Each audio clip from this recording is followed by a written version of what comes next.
శుభవార్త. మార్కు శుభవార్త 13వ అధ్యాయము 36వ వచనము.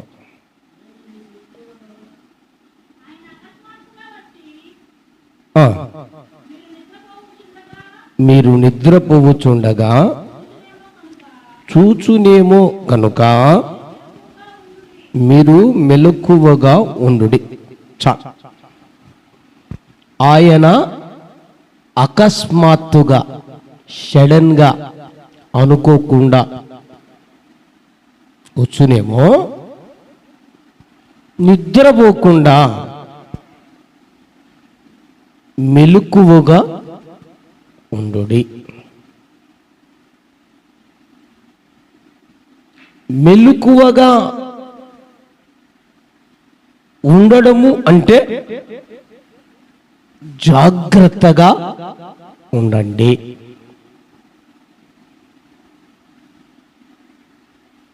సంసిద్ధంగా ఉండండి. ఎదురు చూస్తూ ఉండండి. కనిపెట్టుకొని ఉండండి. జాగ్రత్త, సంసిద్ధత, కనిపెట్టుకొనుట, ఎదురు చూచుట, ఇలా చేస్తే నిద్ర సమీపిస్తుందా? నిద్ర సమీపిస్తుందా మనిషికి? ఎప్పుడు మనిషికి నిద్ర సమీపిస్తుందంటే జాగ్రత్తగా లేనప్పుడు, లేదా సిద్ధపాటు లేనప్పుడు, లేదా సంసిద్ధంగా లేనప్పుడు. ఎదురు చూపు అంటే ఒకవేళ మనం ట్రైన్కే వెళ్తున్నాం, ప్రయాణమై వెళ్ళాలి ఒక చోటికి, అది ఒకవేళ రాత్రి 1 గంటకో 2 గంటలకో ఉండొచ్చు అనుకుందాం.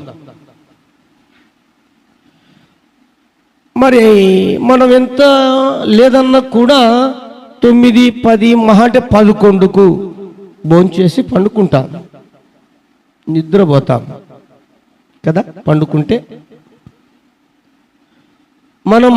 మనకు ప్రయాణం ఉంది ముందు, 2 గంటలకు అందుకుందాం, 11కో 12కో పనుకున్నాం అనుకుందాం.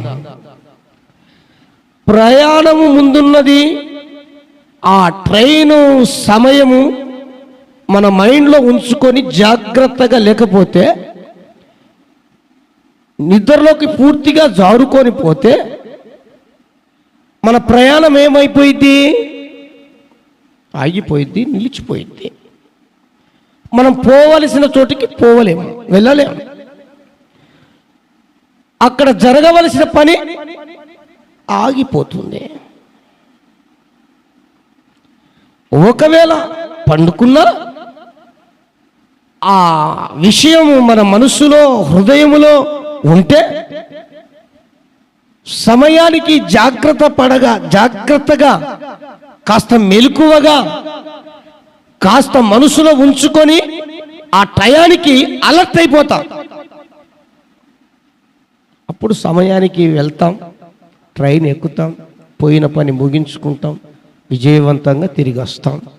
ఎక్కడ ఆగిపోయేది అని మాత్రం ఉండదు. అంతే కదండి. యేసుక్రీస్తు ప్రభుల వారు అంటున్నారు, ఆయన అకస్మాత్తుగా వచ్చునేమో. ఆయన వచ్చినప్పుడు మీరు మెలకువగా ఉండండి, నిద్రపోకుండా అన్నది చెప్తున్నాడు. అకస్మాత్తుగా అంటే చెప్పకుండా, సడన్గా, నెల తెప్పేది లేదు, వారము ఈ వారం అని చెప్పేది లేదు, ఈ రోజు అని చెప్పేది లేదు, ఈ గంటలో అని చెప్పేది లేదు, ఈ నిమిషంలో అని చెప్పేది లేదు, ఈ గడియ అని చెప్పేది కూడా లేదు.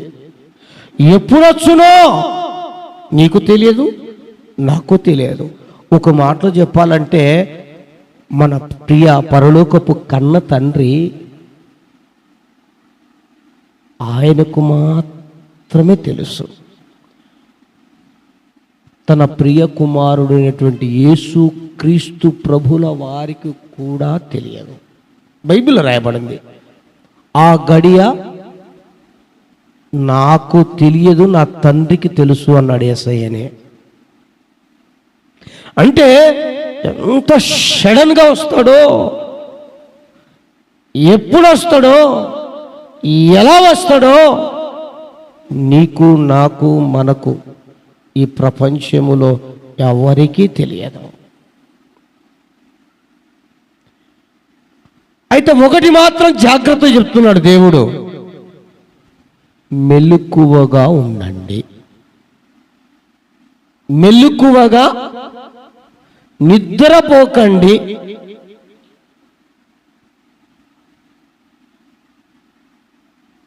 మెలకువ కలిగి మెలకువ ఎరిగి ఉండండి అని ప్రభు మాట్లాడుతున్నాడు. ఆ మెలకువ కలిగి ఉన్నామనుకోండి, నిద్రపోకుండా, అంటే ఇంకా మనం అనుకోవచ్చు, మీలో ఎవరైనా కొందరికి చాలా వరకు డౌట్ రావచ్చేమో, అంటే ఇంకా నిద్రపోకుండానే ఉండాలనా, అంటే నిద్రేపోవద్దా?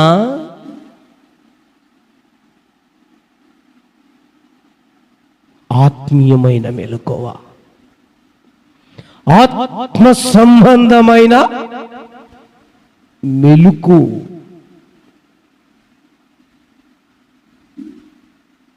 పౌలు గారు ఒక మాట అన్నారు, నా శరీరము క్షీణించి కృంగిపోతున్నాను, నా ఆత్మ సిద్ధమే. అర్థమైందా? అంటే దాని అర్థమేంటి? శరీరంగా మనం అలసి సొలసి పండుకున్నా ఈ ఆత్మ అన్నది సిద్ధంగా ఉండాలి. అంటే మెలకువగా ఉండాలి, మెలకువ ఎరిగి ఉండాలి. అప్పుడు ఆయన ఎప్పుడు వచ్చినా మనము ఆయనతో కూడా కొనిపోబడతాం. హల్లెలూయా, హల్లెలూయా. ఇది ఆధ్యాత్మికంగా. అట్ ద సేమ్ టైం ఈ లోకంలో మనం భౌతికంగా జీవిస్తున్నాము గనక రాత్రి పగలు రెండు ఉన్నాయి. రాత్రి పండుకోవచ్చు, పగలు మేలుకోవచ్చు. కొందరు ఉన్నారు, రాత్రి పండుకుంటారు, పగలు పండుకుంటారు, పగలు పండుకుంటారు, రాత్రి పండుకుంటారు. వారు ఎప్పుడు మంచం దిగరు.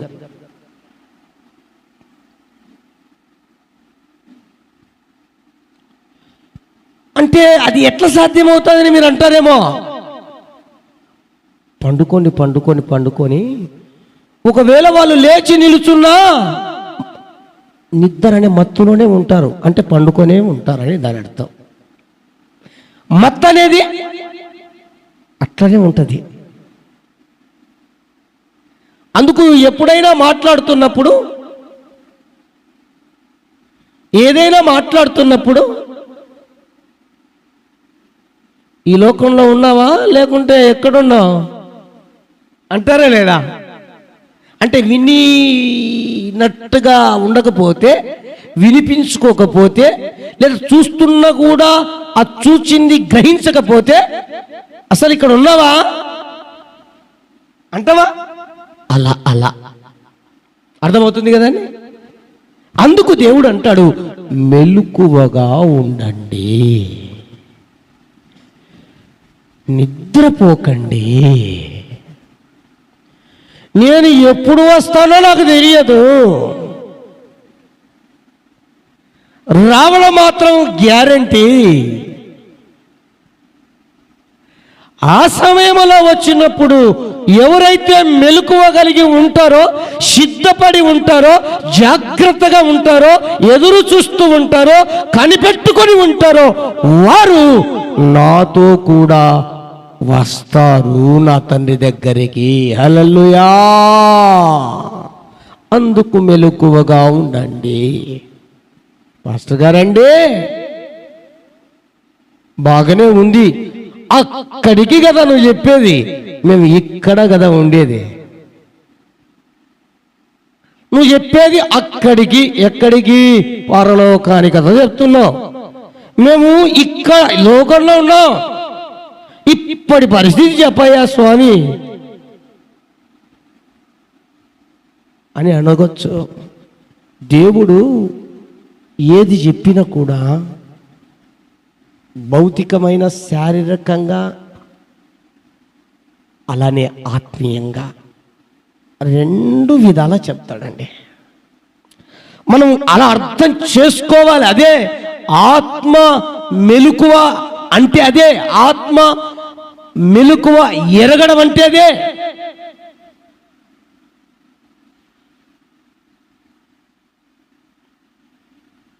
సరే, ఏది ఏమైనా మీరు ఎంతవరకు మెలకువగా ఉన్నారో, ఎంతవరకు మెలకువ ఎరిగి ఉన్నారో నాకు తెలియదు. కొన్ని మాటలు పరిశుద్ధ గ్రంథములో నుంచి వాక్యానుసారంగా ధ్యానం చేద్దాం. శ్రద్ధగా ఆలకించండి. మెలకువగా ఎలా ఉండాలి, మెలకువ ఎరిగి ఎలా నడుచుకోవాలి, మెలకువ ఎరిగి మెలకువగా ఉంటే మనం ఎలా ఆశీర్వదించబడి ముందుకెళ్తాం, మెలకువ కలిగి మెలకువ ఎరిగి ఉంటే ఏ విధంగా ప్రభు చెంతకు చేరుతాం. కొన్ని విషయాలను నేను ప్రేమతో జ్ఞాపకం చేస్తాను. శ్రద్ధగా వినుమని ప్రేమతో మనవి చేస్తున్నాను. Praise God. హల్లెలూయా. మొట్టమొదటగా మనం దేనిలో మెలకువగా ఉండాలి, మెలకువ ఎరిగి నడుచుకోవాలి అంటే వ్యక్తిగత జీవితములో మెలకువగా ఉండాలి. వ్యక్తిగతంగా అంటే నాకు నేను, నీకు నీవు, ప్రతి మనుష్యుడు, ప్రతి వ్యక్తి భూమి మీద క్షేమంగా ఉండాలి, ఆశీర్వదించబడాలి, దీవించబడాలి, ఆరోగ్యవంతులుగా ఉండాలి, సంతోషంగా ఉండాలి, సమాధానంగా ఉండాలి. అటు తర్వాత భూమిని విడిచిపోతే, లేదా ఈ లోకాన్ని విడిచిపోతే పరలోకములో ప్రభు చెంత ఉండాలి, నిత్యమును ప్రభువును స్తుతించాలి. అంటే వ్యక్తిగతంగా ప్రతి మనుష్యుడు ఈ కులమని లేదు, ఆ కులమని లేదు, ఈ మతమని లేదు, ఆ మతమని లేదు, ఈ వర్గమని లేదు, ఆ వర్గమని లేదు, ఈ సంఘమని లేదు, ఆ సంఘమని లేదు, ఈ ప్రాంతమని లేదు, ఆ ప్రాంతమని లేదు, ఈ ప్రదేశం అనేది లేదు, ఆ ప్రదేశం అని లేదు, ఏ దేశం అనేది లేదు, మరో దేశం అనేది లేదు. ప్రతి వ్యక్తి, చిన్న లేదు, పెద్ద లేదు, పిల్లలు లేరు, పెద్ద అనే తేడా లేదు, స్త్రీ లేదు, పురుషుడనే తేడా లేదు. ప్రతి వ్యక్తి మెలకువగా ఉండాలి. వ్యక్తిగతంగా నీకు నీవు మెలకువగా ఉన్నావా, లేదా నిద్రపోతున్నావా? మెలకువ ఎరిగి ఉన్నావా, నిద్రపోతున్నావా? జాగ్రత్తగా ఉన్నావా, అజాగ్రత్తగా ఉన్నావా?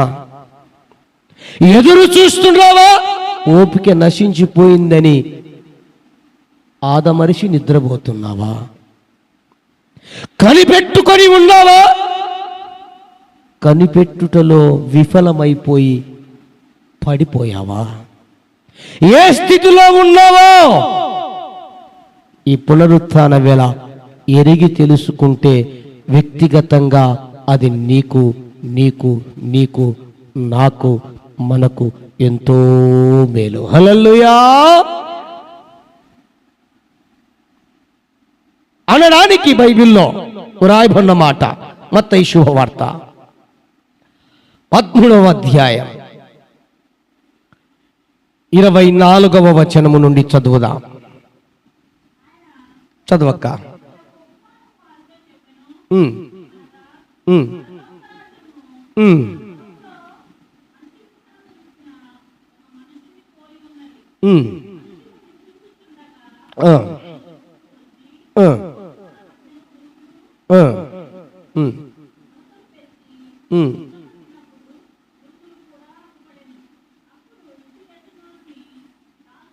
అక్క చాలక్క, అందులో మీరు ఆ నుంచి మొత్తం చదువుకుంటారు, తర్వాత రండి. ఇప్పుడు 41, 42 చదవండి. మనిషి కుమారుడు తన దూతలను పంపును, వారు ఆయన రాజ్యముల నుండి ఆటంకములను సకలమైన వాటిని దుర్నీతి పనులను సమకూర్చి అగ్నిగుండములో పడవేయబడుదురు.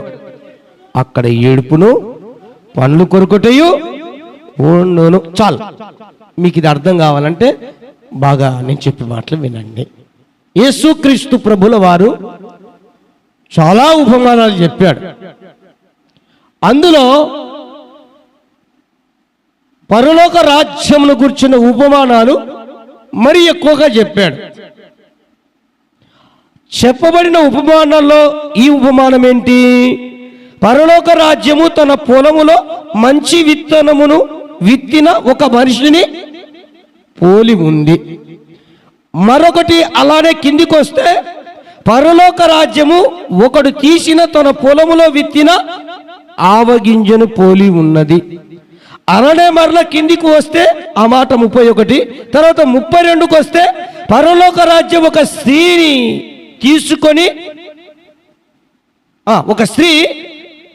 తీసుకొని పిండి అంతయు పులిసిన పొంగు వరకు 3 కుంచెములు పిండిలో దాచబడి పెట్టిన పుల్లిన పిండిని పోలి ఉన్నది. అలా చెబుతూ వచ్చాడు. ఇంకా కొన్ని ఉన్నాయి, అంటే ఇప్పుడు చదవబడిన వాటిలో మాత్రమే చెప్తున్నా అని చెప్పుకుంటూ వస్తూ కింద ఏమంటాడంటే, వారి అంటే సకలమైన దుర్నీతి పరులను సమకూర్చి అగ్నిగుండంలో పడవేస్తాను, అక్కడ ఏడుపును పండ్లు మాత్రమే కొరుకుతాయి ఉండును అని చెప్పాడు. ఎందుకు అని ఆలోచన చేస్తే ఈ ఉపమానాలలోనే వ్రాయబడింది. మరలా చదువుకోండి. పొలంలో విత్తనం విత్తిన మనిషిని పోలి ఉన్నది పరలోక రాజ్యం అన్నాడు కదా. యజమానుడు పొలంలో విత్తనం విత్తాడు, మంచి విత్తనం.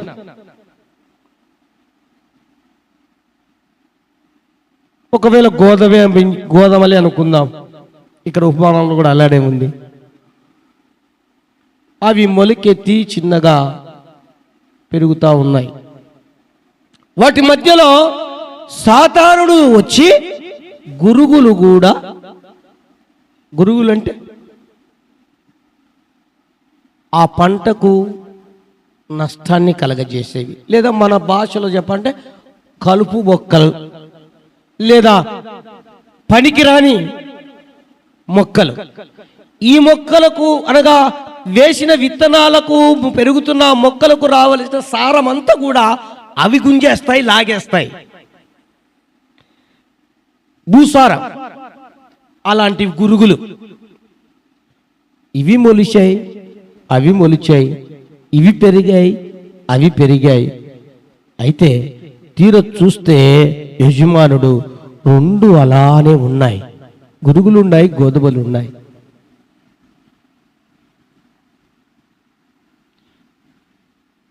ఏం చేయాలి? ఒకవేళ గురుగులను ఆ మొక్కలు పీకేస్తే గోధుమ మొక్కకు లేదా పక్కనున్న మొక్కకు ప్రమాదం. అది కూడా పైకి లేస్తుంది. దాని బిగుతరము లేకుంటే గనక కొన్నిసార్లు మొక్కే బయటకు వచ్చేస్తుంది, పీకకూడదు. అందుకన్నాడు అవి అలానే ఉన్నని, పైరు పెరిగి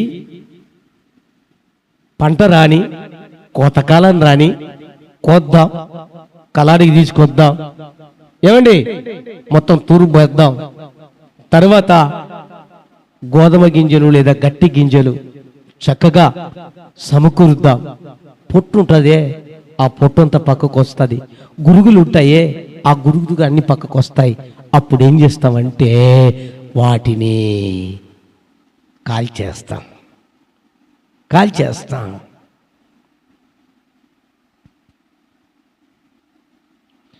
ఇక్కడ నేను చెప్పదలసిన మాట 35వ వాక్యంలో, మనుషుడు నిద్రించుచుండగా జరిగినది. ఇది మర్చిపోవద్దు. అంతే కదా ఉండేదేమా అన్నా? అంతే కదా. మనుషులు 25 సారీ క్షమించండి, నాకేంది కొంచెం ఏందో దగ్గరికి కనబడి 25 నిద్రించుచుండగా అనే మాట మర్చిపోకండి. జరిగిన సంఘటన ఏంటంటే నిద్రించుచు అంటే అక్కడ దాని అర్థం ఏంటి? మెలకువగా ఉండకపోవట ద్వారా, అనగా జాగ్రత్తగా ఉండకపోవట ద్వారా, అనగా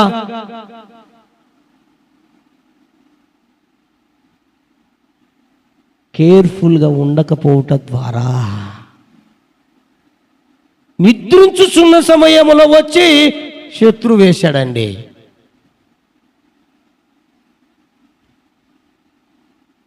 ఇక్కడ మనము దేవుని చేత విత్తబడిన విత్తనం లాంటి వారం, నువ్వు నేను మనము. ఒకవేళ ఆదమరిచి కాస్త నిద్రించావే అనుకో, సైతాన్ గాడు వచ్చి నీలో విత్తుతాడు. ఏంటి? బీజం ఒకటి. సాయితానికి సంబంధించిన ఒక విత్తనం విత్తుతాడు, అంతే. ఇంకా అది విత్తితే ఏమైంది? అది కూడా ఈ గోధుమ గింజ ఏ విధంగా అయితే పెరుగుతుందో అది కూడా పెరుగుద్ది.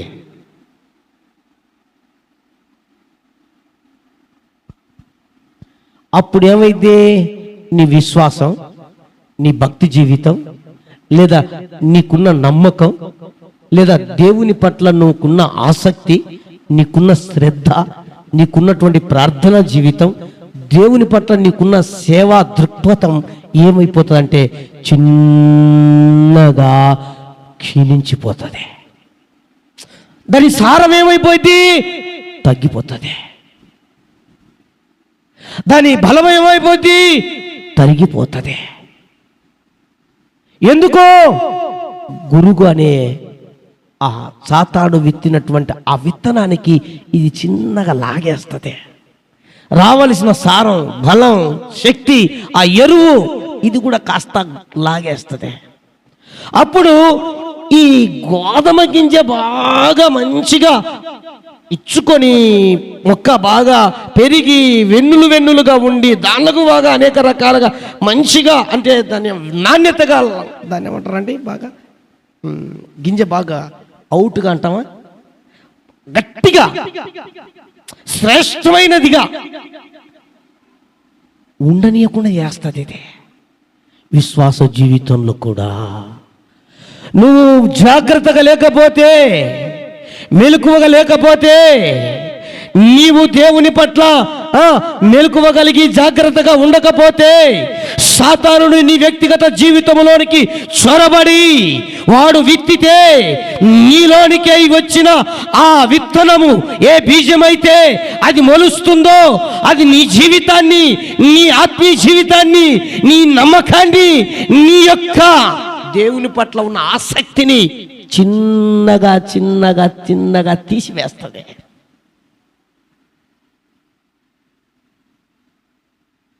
చివరికి బాగా గట్టి గట్టిగా ఉండవలసినటువంటి బాగా అంటే మొక్క పెరిగి పెద్దయి బాగా మంచి గట్టిగా నాణ్యతకరంగా ఉండవలసిన గింజ ఏ విధంగా అయితే లొట్టబడిపోయో లేకపోతే తాళ్ళగా అయిపోయో పొట్టుగా అయిపోతే ఏ విధంగా కాల్చబడుతుందో మన జీవితాలు కూడా ఆత్మీయ జీవితంలో గట్టిగా నిలబడకపోతే కాల్చబడతాము. జాగ్రత్తగా మెలకువగా మనం ఉండి విశ్వాస జీవితాన్ని కాపాడుకోకపోతే, ప్రార్థనా జీవితాన్ని కాపాడుకోకపోతే, నిద్ర మత్తులోను నిద్ర మబ్బుతోను ఏదో నువ్వు నీ కొద్దిని ఉండి ఏదో నేను సాధిస్తాను అనుకుంటే పొర్రపాటున ఒకానొక దినాన దేవదేవుడు నీ దగ్గరికి వచ్చినప్పుడు నీ గింజ లేదా నీ విత్తనం అది అవుట్గా గట్టిగా లేకపోతే, దృఢంగా లేకపోతే, తాలు గింజ అయిపోతే, పుట్టయిపోతే, చెత్త అయిపోతే కాల్చేస్తాడు. కాల్చివేయబడడానికి ఉపయోగపడుతుంది. జాగ్రత్త.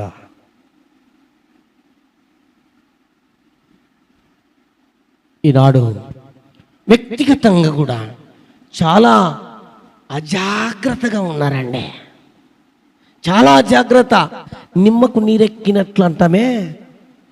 అసలు ఎందుకు పుట్టామా, ఈ లోకానికి ఎందుకు వచ్చామా, మా అమ్మ మా నాన్న ఎంతగా కని పెంచి పెద్ద చేసి నాకు కావలసినవన్నీ ఇచ్చి నాకు మంచి చదువునిచ్చి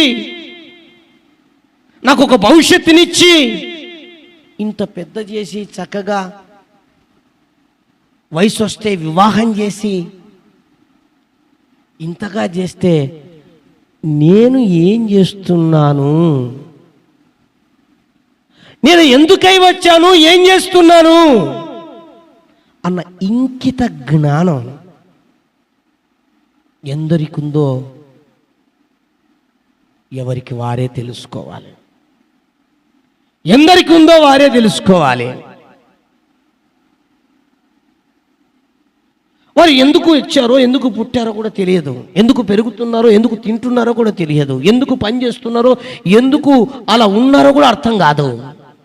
ఎంతసేపు ఉన్నా తిన్నామా, పనుకున్నామా, తెల్లారిందా, తిన్నామా, పనుకున్నామా, తెల్లారిందా, అంతే. ఒకవేళ ఇంట్లో ఒకరు కష్టపడితే ఇంకా వారే రావాలి. మిగిలిన 4, 5, 10 ఉన్నారనుకో తింటా కూర్చోవాలి.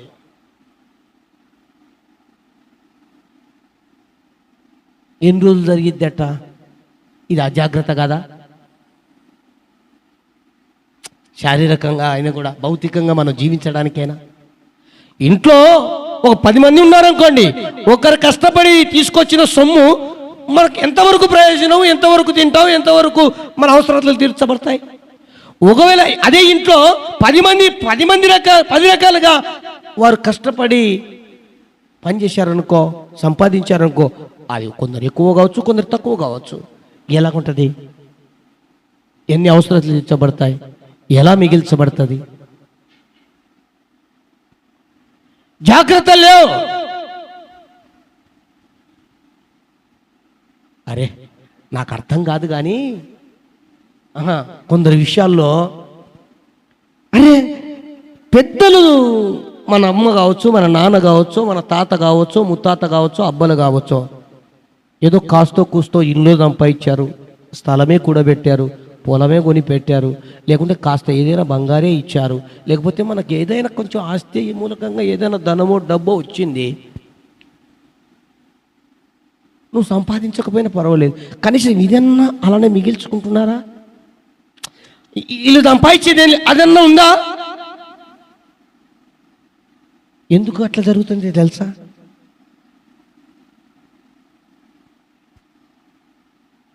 అమెరికా దేశంలో 15 సంవత్సరాల పిల్లోడు, 15 సంవత్సరాలే. యశ్వంత్ నీకు ఎన్ని సంవత్సరాలు? 13, ఇంకా 2 ఇయర్సే. 15 సంవత్సరాలకు 15 సంవత్సరాలు అయిపోతే ఇక అంతే. ఆ పిల్లోడు ఖచ్చితంగా బయటికి వెళ్ళాల్సిందే, పని చేసుకోవాల్సిందే, వాడి వాడు కాళ్ళ మీద నిలబడాల్సిందే, వాడు సొమ్ము సంపాదించుకోవాల్సిందే, డబ్బు వాడు చదువుకోవాల్సిందే, వాడు ఉద్యోగం చేసుకోవాల్సిందే, వాడు బతకాల్సిందే. స్త్రీ అయినా పురుషుడైనా. మన భారతదేశంలో ఏంటో తెలుసా అండి? కని పెంచింటారు, పెద్ద చేసింటారు, బాగా బోర్నమిట ఆర్లిక్ష పెట్టి బాగా గుడ్డు బెడ్డు పెట్టి సుకుమారంగా చూసుకుంటారు, బాగా పెంచుంటారు. తర్వాత పెళ్ళిళ్ళు అయింటాయి, పిల్లలు పుట్టింటారు. అయినా కూడా ఈరోజు వరకు అమ్మా 30 సంవత్సరాలు వచ్చిన నానా చేయి జాపి పెట్రోల్కు డబ్బులు, ఇది రీఛార్జ్ సెల్లు వాడడానికి, లేకపోతే ఎందుకు వాడాలి నువ్వు సెల్లు? నీ రీఛార్జ్కే డబ్బులు లేనప్పుడు సెల్ ఎందుకు వాడాలా? నీకు పెట్రోల్కే లేనప్పుడు నువ్వు బైక్ ఎందుకు తీసుకోవాలా అంటే నేను బాధపడతాను. అది అనలేండి, మీ ఇష్టం, తీసుకుంటారని తీసుకోండి. కానీ అర్థం చేసుకోండి. అయితే సిగ్గు అనిపించదా? నా విషయంలో నేను చెప్తున్నా, ప్రభుని నమ్మలేదు అప్పటికి. నేను అప్పటికి ప్రభుని నమ్మలేదు. నాకు వివాహము చదువుకోవాలన్నా కూడా బలవంతంగా పెళ్లి చేసినారు. ఇంటర్మీడియట్ అయిపోతేనే పెళ్ళింది. 19 సంవత్సరాలు బాల్య వివాహం అయింది. చేయకముందు అమ్మ నాన్న అత్త మామలు అక్కడ ఆ సైడు ఈ సైడు ఎన్ని ప్రగల్భాలో మేమున్నాం. నువ్వు ఇంజనీర్, ఏం ఇంజనీర్ కావాలండి? అప్పట్లో ఇంజనీర్ అంటే చాలా బీటెక్ చదవాలనేది చాలా మంచిది. నేను కావాలి, నీవు ఏం చదువుతో చదువు, నేను పెడతా, నేను చూసుకుంటా, మిమ్మల్ని పోషిస్తా, మీకు కావాల్సింది ఇస్తా. ప్రగల్భాలు పలికారండి. మీరు నమ్మండి, నెల తిరగని తోలికే, నెల రాకపోకలు తిరుగుతాయి కదా పెళ్లి కొడుకు పెళ్లి కూతురు, నెల తిరగని తోలికే వచ్చేసినాయండి సమస్యలు, స్టార్ట్ అయిపోయాయి. ఎక్కడా? ఇంట్లో, నా ఇంట్లోనే, నాకు పిల్లనిచ్చిన ఇంట్లోనే, నాకు సపోర్ట్ చేసి వారి ఇంట్లోనే, వాళ్ళ ద్వారానే. 3 నెలలు చూసిన, నెల నుంచి స్టార్ట్ అయింది, 3 నెలలు చూసిన ఓపిక పట్టుకొని. అప్పటికి ఓపిక లేదు. నాకు కోపం ఎక్కువే, రోషం ఎక్కువే, బాధ ఎక్కువే. రోషానికి రోకలు మెరుగట్టుకుంటారంటే ఆ టైప్ ఏం చేసిన అంటే, నీ ఇల్లొద్దు, నువ్వు వద్దు. మా అమ్మమ్మనే వాళ్ళమ్మ వాళ్ళ నాన్న విషయం, నీవు ఇచ్చేది వద్దు, నువ్వు ఇయ్యకున్నొద్దు, నీ సహవాసమే వద్దు. ఇంకా సపోర్ట్ కొంతమంది ఉంటారు కదా, నేను ఉంటా అని, అత్తలు మామలు అన్నలు పెదనాయనలు చిన్నాయనలు, మీరొద్దు, మీ సహవాసం వద్దు. ఇదిగో నేను పోతున్నా బయటికి. నేనే ఏమన్నారు తెలుసా? ఇడిచిపెట్టి రాపో, వద్దు పో అన్నారు. చేసింది వాళ్ళే, మళ్ళీ వదిలిపెట్టి రాపో అన్నారు. మీరొద్దు, ఎవరొద్దు. నేను బ్రతుకుతా. అప్పటికి ప్రభుని నమ్ముకోలేదు. నేనే బ్రతుకుతా. నాకు కాలు లేవా, చేతులు లేవా? అసలు నా గురించి ఏమనుకుంటున్నారని బయటికి వెళ్ళిపోయినా. ఈ క్షణము వరకు నేను ఒక 10 రూపాయలు నాకు ఫ్రీగా అయ్యి, నాకు దీనికి కావాలని నేను అడగలేదు. పెళ్లి కాంతోళ్ళకి నాకు ఖర్చుకు చదువుకు పెట్టినారు, అది కాదు. నేనేమంటున్నా, ఈ క్షణం వరకు, తర్వాత మళ్ళీ 5-6 సంవత్సరాలకు ప్రభుని నమ్ముకున్నా. ఇంక మరి అప్పుడే అట్లా అంటే ప్రభుని నమ్ముకునే ఎంత రోషంగా ఉంటా. దేవునికి స్తోత్రం, హల్లెలూయా, హల్లెలూయా. నేను గర్వంతో చెప్పట్లేదండి, జస్ట్ మీకు నేను ప్రభునందు అతిశయంతో చెప్తున్నా. ప్రభు మహిమార్థమే. ఓసిగా బతకొద్దు అనేది నా బాధ, వరదాగా ఒట్టిగా బతకొద్దు అనేది నా బాధ, ఒకరికి భారంగా ఉండొద్దు అని నా బాధ, ఒకరికి భారంగా ఉండకూడదు అన్నది నా ఆవేదన. అలా ఉంటున్నారు. కారణం ఏంటో తెలుసా? ఆ గుండెల్లో లేదా వారి హృదయంలో వారి మనసులో శత్రువు బీజం వేశాడు. నిద్రపోతున్నారు, అజాగ్రత్తగా ఉన్నారు, మెలకువ లేదు. జీవితమును గూర్చి, ఆరోగ్యమును గూర్చి, కుటుంబమును లేకనే కదా. అరే ఇంత అయింది నా వయసు, ఇట్లా అయింది నా బతుకు, ఈ రకంగా ఉంది, ఇప్పుడు కన్నా తెలుసుకుందామన్న ఆలోచన ఉందా? ఏమన్నా అంటే మళ్ళా ఏం పెద్ద చెప్పిపోతాడు మాకు వెళ్దా అంటారు. తెలిస్తే ఏది తెలుసుకోండి, చేసినది ఏది? నిన్ను బట్టి మనల్ని బట్టి వ్యక్తిగతంగా మన జీవితాలు ఇలా ఉంటే దేవునికి అవమానం, దేవునికి అవమానం. ఇక్కడ నిద్రపోతుంటే జరిగిన పని, నువ్వు నిద్రపోతున్నావేమో మేలుకోమని ప్రభు పేరట మనవి చేస్తున్నాను. ఇక్కడ అజాగ్రత్తగా మనుషుడు ఉన్నదాన్ని బట్టి గురుగులు తల్లాడు వాడు. శత్రువు వచ్చి నువ్వు అజాగ్రత్తగా ఉన్నావేమో నీలోనికి జొరబడి నిన్ను నాశనం చేస్తాడు. వాడు ఎవడో? శత్రువు.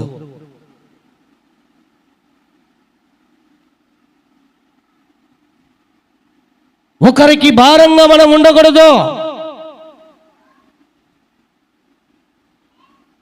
ఒకరికి బరువుగా మనం ఉండకూడదు.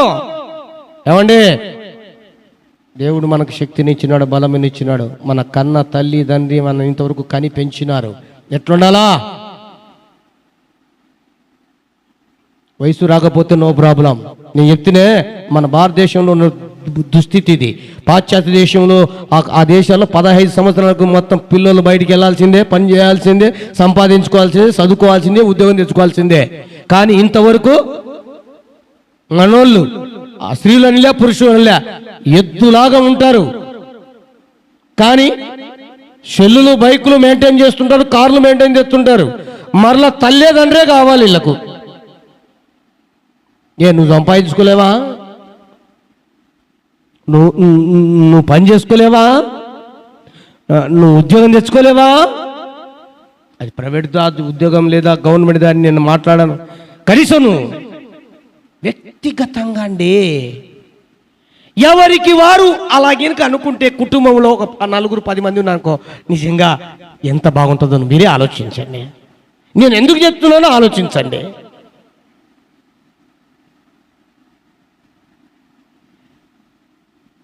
నలుగురికి 4,000 రూపాయలు వచ్చేది చూడు, నలుగురికి 1,000 రూపాయలు వచ్చేది చూడండి కదా. వయసు రాని వాళ్ళు చిన్న పిల్లల విషయంలో ఆ పునీతు లేదంటే కనుక యశ్వంతో లేకపోతే పిల్లలు ఈ జాయ్ విషయంలో మాట్లాడట్లే. నేను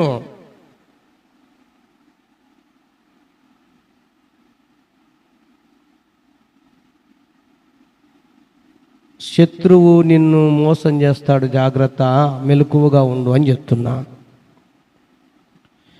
అలా గనుక మెలకువగా లేకపోతే శారీరకంగా, భౌతికంగా మనం ఆశీర్వాదం పొందలేమో. మన జీవితాలను వాడు ఆటాడుకుంటాడు, నిన్ను కీలు బొమ్మలాగా చేస్తాడు, నిన్ను పని చేయనివ్వకుండా చేస్తాడు, సోమరిగా మార్చేస్తాడు.